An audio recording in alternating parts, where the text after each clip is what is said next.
બટેટાનું રસાવાળું શાક બનાવવા માટે કુકરમાં 3 પાવરા તેલ મૂકી તેમાં રાઈ, જીરું અને હિંગનો વઘાર કરવાનો છે. પછી તેમાં તમાલપત્ર અને સૂકા લાલ મરચાં એડ કરવાના છે. પછી તેમાં લીમડાના પત્તા નાખવાના છે. ઝીણા સમારેલા ટમેટાં નાખવાના છે.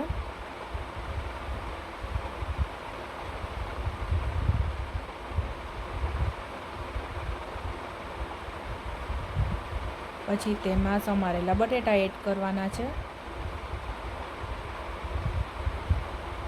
બટેટા નાખી અને હલાવી પછી તેમાં નમક, હળદર, ધાણા જીરું, લસણવાળી લાલ ચટણી અને સાદી લાલ ચટણી નાખી અને બધું મિક્સ કરવાનું છે.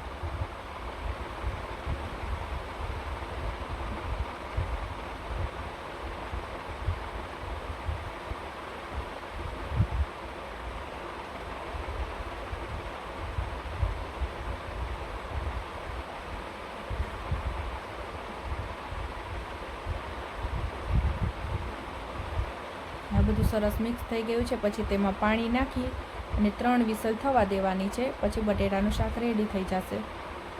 જો તમને મારી આ રેસીપી ગમી હોય તો મારી ચેનલને સબસ્ક્રાઈબ કરજો.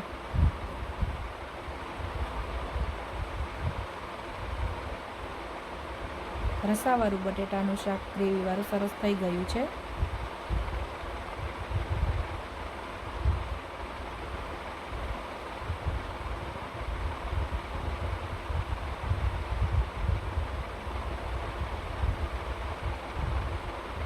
આ શાક એકદમ ટેસ્ટમાં સારું થાય છે અને ઘાટું પણ થાય છે સરસનું.